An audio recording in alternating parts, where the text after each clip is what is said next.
এদিকে নেত্রকোনা পৌর শহরের সড়কগুলোর বেহাল দশায় চরম ভোগান্তিতে পড়েছেন স্থানীয় বাসিন্দারা।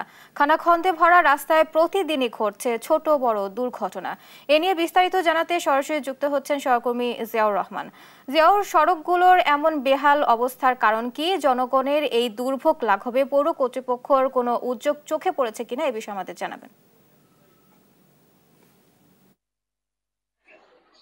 বুবলি, আপনি যেমনটি বলছিলেন যে নেত্রকোনার পৌর শহরের একেবারে বেশ কিছু গুরুত্বপূর্ণ সড়ক কিন্তু দীর্ঘদিন ধরে নানা রকম খানাখন্দে ভরে একেবারে জরাজীর্ণ অবস্থা হয়ে পড়ে আছে।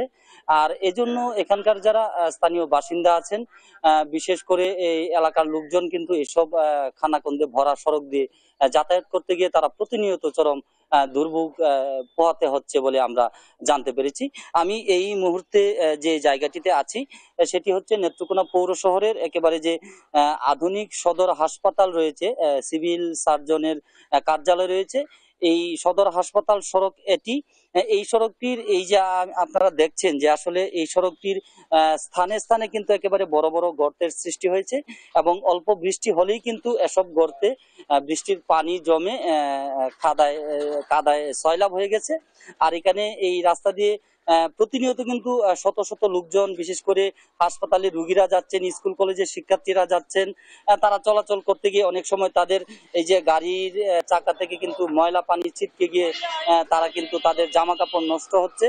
এবং শুধু তাই নয়, অনেক সময় ছোট বড় যে যানবাহনগুলো রয়েছে সেগুলো কিন্তু এই গর্তে পড়ে গিয়ে কিন্তু উল্টে পড়ে কিন্তু ছোট বড় দুর্ঘটনাও কিন্তু ঘটছে বলে আমরা জানতে পেরেছি। তো এখানকার স্থানীয় বাসিন্দারা তারা একটা কথাই বলছেন, তারা কিন্তু দীর্ঘদিন যাবত এই সড়কটি মেরামতের জন্য সংশ্লিষ্ট যে কর্তৃপক্ষ রয়েছে তাদের কাছে দাবি জানিয়ে আসছিলেন। তো তারা কিন্তু এখনো এটি মেরামত করেনি। আমরা এখানকার একজন বাসিন্দার কাছে একটু জানবো। আচ্ছা, এই যে এই ভাঙা সড়কের জন্য আপনাদের কি ধরনের দুর্ভোগ পোহাতে হচ্ছে? আসলে আমরা এই রাস্তাটা নিয়ে খুব কষ্টের মধ্যে আছি। আমাদের এই সিভিল সার্জনের অফিসের সামনে থেকে বঙ্গবন্ধুর নামে একটা মোড় আছে, ওই মোড় পর্যন্ত জায়গাটা খুব বাজে অবস্থা।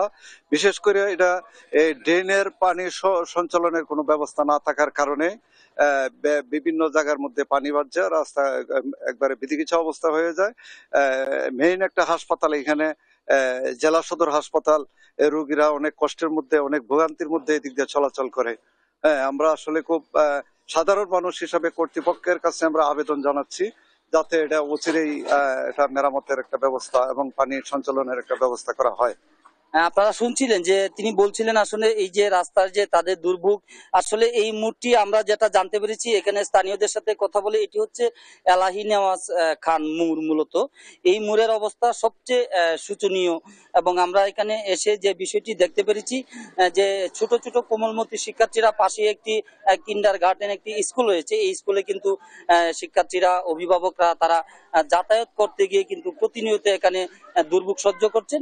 তবে আমি যদি একটু বলি আপনাদেরকে যে নেত্রকোনা পৌর শহরের সাতপাই এলাকায়ও কিন্তু এরকম আরো কয়েকটি সড়ক রয়েছে, যে সড়কগুলোর অবস্থা একেবারেই খুব শোচনীয় বলে আমরা জানতে পেরেছি। তো আমি এই যে নেত্রকোনার যে খানাখন্দে ভরা যে সড়কগুলো রয়েছে, এসব সড়ক মেরামতের বিষয়ে স্থানীয় যারা আছেন তারা কিন্তু দাবি জানিয়ে আসছেন যে এই সড়কগুলো দ্রুত সময়ের মধ্যে যাতে সংশ্লিষ্ট কর্তৃপক্ষ এগুলো মেরামত করে সাধারণের চলাচলের উপযোগী করে দেন। তো আমি নেত্রকোনা পৌরসভার যিনি প্রশাসকের দায়িত্বে রয়েছেন, ডিডিএলজি জনাব আরিফুল ইসলাম সর্দার, ওনার সঙ্গে আমি কথা বলেছি। তিনি আমাকে জানিয়েছেন যে আগামী বাজেটে কিন্তু এই যে জরাজীর্ণ সড়কগুলো, এইসব সড়ক যাতে মেরামত করে দেওয়া যায়, সাধারণ মানুষের দুর্ভোগ যাতে লাঘব হয়, সেজন্য কিন্তু তারা বরাদ্দ প্রদান করবেন এবং এসব ভাঙা সড়কের কাজ দ্রুত তারা সম্পন্ন করবেন।